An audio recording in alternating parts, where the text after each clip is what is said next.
is David Reski, CEO of Now Speed Marketing, and welcome to this edition of In the Now, where we focus on uncovering the myths and misunderstandings of marketing leadership with some of the world's most interesting people. And my guest today is Annie Scranton. Annie is founder and president of Pace Public Relations, a firm in New York City with 20 people on staff. It's very impressive, Annie, and welcome to the show. Thank you. Thanks for having me. I understand you started the firm 13 years ago. That's a long time. Congratulations on that. Thank you. But before that, you spent 10 years as a print journalist. And so maybe just to get started, I'm just going to ask you, what did you like about being a print journalist? And how did you make that transition from journalist to PR? Yeah, so I was a print journalist, but I was also mostly a national TV news producer. And I worked at Good Morning America and the Today Show and CNBC and Fox and MSNBC. I worked at a lot of different networks. And my favorite part was the people I would talk to every day. I was a booker, so I would book guests to come on the show and to do interviews with my anchor. And I just got to meet a lot of people and hear a lot of interesting stuff. And, this was way before COVID. And so I would meet people in the green room and make connections. And it was just very social, and it was fun. I had fun with it. So I would say just the amount of people I would interact with on a daily basis was really cool. That's awesome. So by the way, that sounds really glamorous to us to the TV industry. Was it as fun as it sounds meeting those people, or did it get down to like, it's a job, I got to do it, I got to book people, I mean, it's always a job, right? But it was fun. I mean, it wasn't that glamorous. Like working in TV news, you don't get paid a lot of money. You work crazy, not great hours. In more recent years, they've updated like the newsrooms and everything, but back then they were not always so nice where we would work. And so glamorous, no, but I got to book and meet Goldie Hawn, all different sorts of celebrities and people over the years. And that was cool, because most of you don't get those opportunities, in a lot of other professions. Fun. And now you're in PR and built a very successful firm, and you've written a book, I understand. Can you tell us a little bit about the book? Yeah, sure. So it's called The Guide to Earned Media, and how to use PR strategies to enhance your brand. And I focus at Pace Public Relations on earned media relations. So getting our clients featured in cable news, in national morning shows, local news, digital and print websites and newspapers. And it really is just what it says, a guide mostly for working professionals who maybe are looking to elevate their own skill set, or to enhance what they're doing. Maybe you work in marketing and you want to sort of also implement some PR strategies. The book is really meant for working professionals to use this book as a manual for how to do PR. So I really take the reader step by step on everything that needs to happen when you're trying to get those press placements for your client. Wow, that sounds really interesting. And clearly you're an expert in doing that. One more question before we get into the meat of what I want to talk about today. But how long did it take you to write this? Was this a labor of love? Is it something you've thought about for a long time? Lots of people think about writing a book. Not everybody does it, but you did it. Congrats. Thank you. I will take that congrats, because writing a book is not easy at all, especially when you have a full-time job and a family and everything else kind of going on. So it took me, I want to say like over a year to write it. I mean, it was not something that I didn't time manage the way that I would suggest to others if you're going about trying to write a book.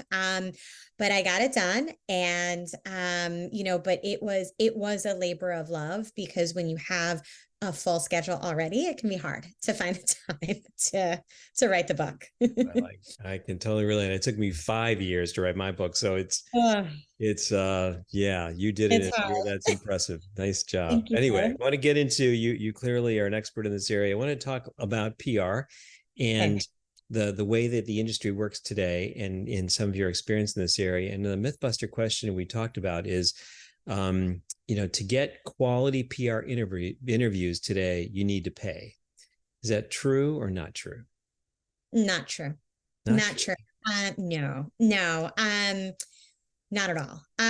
If you work at a company that manufactures a product and you're looking for product PR, you have to implement, in addition to your earned media pitching strategies, affiliate marketing, which is something that every single lifestyle publisher does now, and it's sort of standard course of operations. And what that means is, when you're pitching a product, okay, I have this new fitness product. Well, great. Okay, the editors check it out, they vet it, they say, okay, we think our reader would like that. Now go talk to our commerce editor, go talk to our affiliate team. And what happens is, when they write the article about the product and they hyperlink back to the product, it's actually a mechanism by which the publisher, meaning the magazine or the website, will get a cut of the revenue made from every person that clicks that link and then purchases the product. So it was really born out of necessity for publishers, magazines, and even digital news sites, because the media landscape is changing so much, and traditional advertising just was not paying the bills anymore. So in that instance, you're not paying for it directly, but you are bringing in the media partner into a rev share of the product sold via their platform. But in at Pace PR, we also represent a lot of thought leaders and CEOs and subject matter experts who want to go on TV or give a quote to a newspaper about a trending news story. And in those instances, you do not pay for those interviews. You have to pay me to get you on TV, or to get you the opportunity to be interviewed. But when it comes to a news site, generally speaking, they don't accept payment, because it would kind of go against like their ethical standards. Right. So there's a difference between the news oriented PR and the product lifestyle kind of PR that's out there today. And do you see that applying to television, radio, print, kind of all segments, or is it really a television phenomenon? No, I mean, listen, the whole landscape really is changing. And there are a lot more what we call in the industry pay to play opportunities. So, where you turn on any cable network at 3 a.m. and you see like what you looks like a news show, but it's not exactly like Fox programming or CNN programming. Those are paid opportunities, wherein clients can get the chance to do an interview, to be on camera, to have that experience, but it's a little bit different, from being on like the traditional hours within a network. That being said, there are more and more really well-respected media and news outlets that are offering paid media opportunities. And what happens in those situations is, you're kind of almost paying for the opportunity to ensure that an editor will review what you're kind of putting in front of them. It doesn't mean that they are automatically going to say, yes, okay, you paid, and now there's an article in this great newspaper or this great website, news website. But you're kind of paying for the guarantee that an editor is going to review it and probably work with you to massage the piece to make sure that it hits their editorial standards. So it is all changing, and there are some paid options, but primarily still right now, it's mostly traditional unpaid opportunities. So is it different for new startups or unknown brands than it is for established brands in that model? So if I'm, startup, we've got Dave's shirts, let's say, Mhm. got a new shirt thing that I've just developed and it's completely unknown. Is it wiser for me to go out with a pay to play to kind of get my story out? Or should I look for more the affiliate model where I give them a cut of a sale? Or do I try to create a news oriented story that's more like, Dave's got this new shirt, it's newsworthy, and I try to get news that happening that Yeah. way. So what's the best, how would you advise a client kind of get when they're a startup, trying to get out there? Yeah, I mean, I think it comes down to what are your goals and what is your budget? Mm-hmm. That's really, if you're looking to move product, then you probably want to go the affiliate route because that's going to give you the opportunity to increase sales. I mean, you have to put money into it, but it does really work quickly. But the best PR strategy is actually implement all of those aspects, because you for Dave Shirts presumably have a really cool backstory, a really cool entrepreneurial journey that brought you to this moment. And that's what we would talk about in terms of thought leadership. And so we could pitch your really cool entrepreneur story to Entrepreneur Magazine or Inc. Magazine or something like that. And those types of opportunities may actually help you reach a different kind of audience. You might be reaching an audience there that's more investor driven. And so maybe you might have a great piece in that outlet and get a call from somebody who wants to invest in your company. So it depends on your goals and it depends on what your total budget is. Interesting. And so, what about the opposite example when you're working with an established brand? The established brands, do they think of it the same way? I mean, the budgets are probably bigger and probably much bigger. Do they kind of think about the same kind of strategies as the startups? So, but honestly, I've seen it all different ways. And I think for a lot of the bigger companies, they do have agencies of record on retainer that do all of those things. It would be less likely that they would want to hire an agency of my size because if you're a very well established brand and really, really well known, you don't have to work as hard to get the interview. Mm-hmm. When you have some big news, it's a lot easier to get that press placement.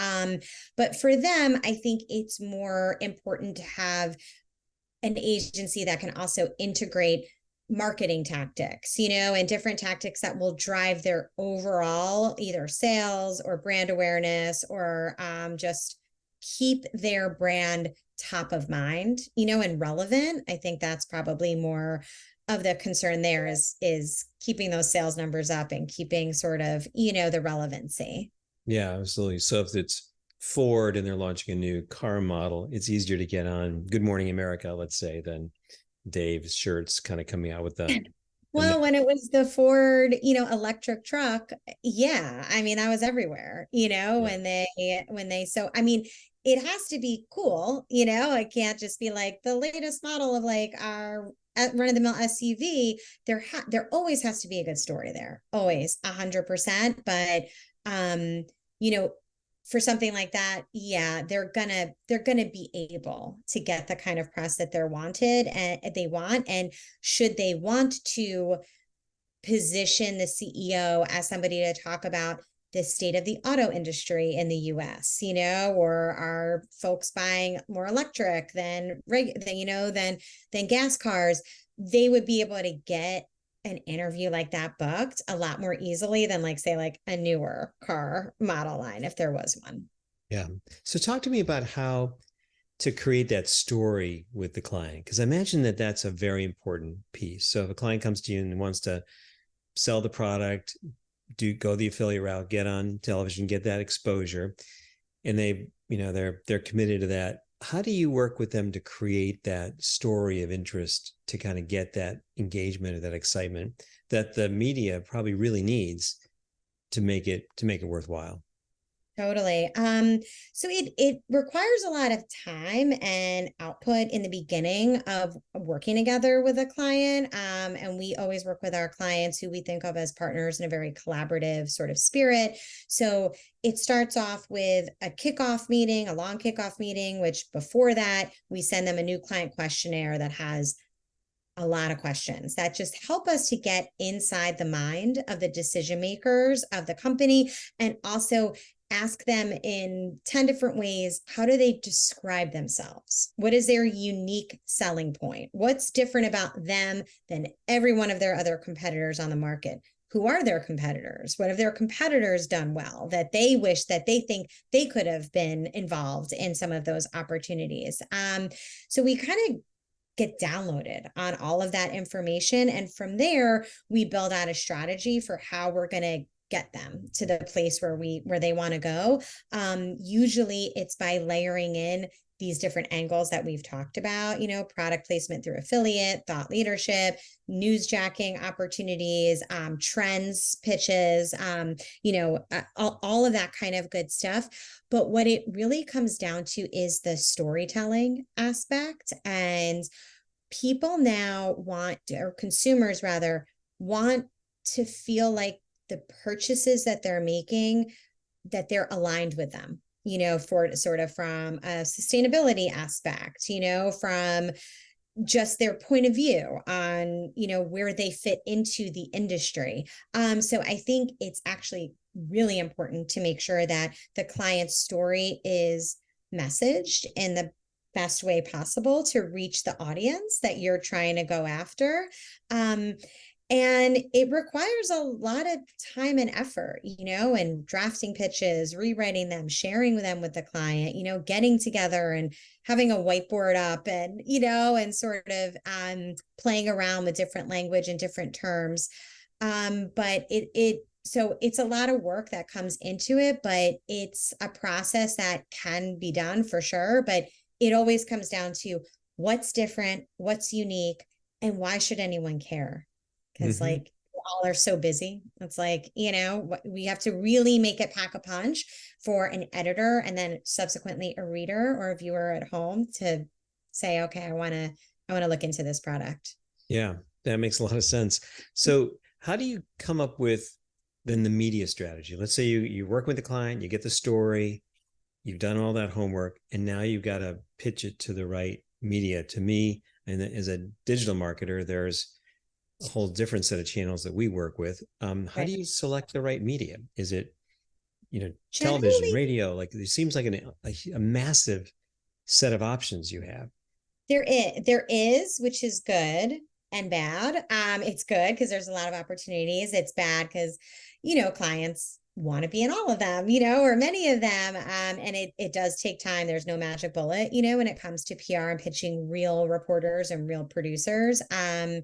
Because you can't pay them off. They have to want to tell your story based on the merits of the story itself. But generally speaking, we would start with trade press, which, is the industry focused outlets that really only speak to those within the industry. So in PR, there's PR News, there's PRSA. Only publicists read those kinds of outlets, right? But they're trade industries for every single industry that you're in. Typically, by hitting up those outlets first, we're able to get a much more flattering piece. It'll be sort of all about the company. It'll be longer. It'll be really a great way to start off the media strategy. By then, it's followed with sort of like maybe some B2B or tier two kind of media that sort of is more consumer facing. It's not quite trade, but it's not quite mainstream yet. We might at that point also start thinking about local press. If there's a local media angle, local TV is a great way for people to start out on TV before we kind of throw them to the wolves on national TV. So local TV kind of comes next, and then we build up to national media. Every media strategy is different for each client. If a client is really well equipped to weigh in on a trending news story that's happening now or that we know is going to be coming up soon, we may not want to delay. We may want to jump on that right away if the client is ready, if they've already been media trained, if they feel comfortable, if we know it'll help with their in line with their goals, etc. But typically we would probably before doing national TV, have some like op-eds and some bylines that we would get placed for our clients. That's a, way to control the narrative a bit more and to get our clients comfortable as a starting point with doing these interviews, and the messaging that they want to put forth. Amazing. So do you ever get clients that you've done all that work for and there's no story there, and then it's hard to kind of pitch? It's like Dave's shirts. I've got a new shirt that is not different than anybody else's shirt, but I still want to get a national television for it. And how do you kind of work with the client through those challenges, when the story is hard to develop? Yeah, I mean, it's gotten harder because the media industry, as I said, has taken a real hit, over the recent years. So there are fewer writers, fewer reporters, fewer media outlets. So there's just not as much real estate anymore out there. So having a good story is more important than ever. But there's always a story. You just have to keep digging and digging and digging. And I think that's where publicists who do well really think of themselves as the partner with the client. They spend the time to get to know the client, to really be embedded with them, to go through the ups and the downs right alongside of them, and get to know all aspects of themselves. Like maybe the CEO has a crazy workout routine that helps her or him to drive sales every day. Okay, well, that's cool. Let me hear about it. Like, what do you do that's really unique and different? So it's thinking outside the box. But yes, it has happened before where, not every time can be 100% an A+. There are times you strike out, but more times than not, you don't strike out, you do well, but there might be periods of a lull. Right. And clients, they may say, okay, I want to pause and revisit in 6 months when we launch a new product, or when we have this other big announcement, or we've just secured our next round of funding. So that kind of stuff is really common in PR. Yeah. And on the other extreme, like what's a home run to you? Like, what do you just kind of dream about? Like this, you get this client, they've got a great story. CEO or the press people are media trained, they're savvy, they're great. So what do you like to see happen? What, when it really works well?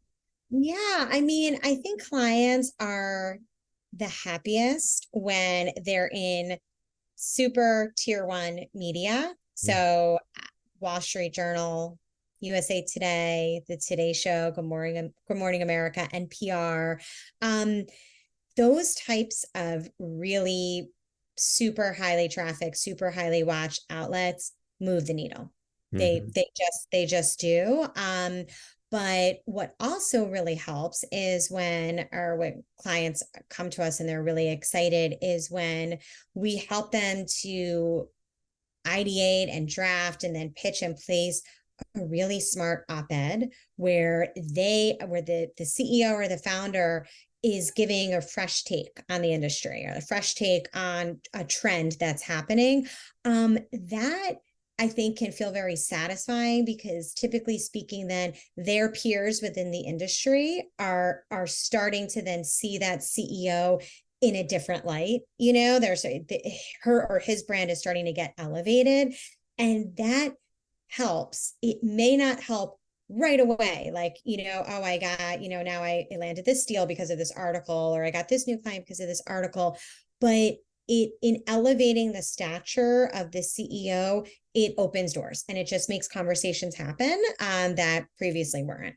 Yeah, I think that's really, really powerful. I mean, being on the digital media side, you know, websites and SEO and digital advertising, when clients invest in PR and those things happen in those brand building activities, it makes everything easier.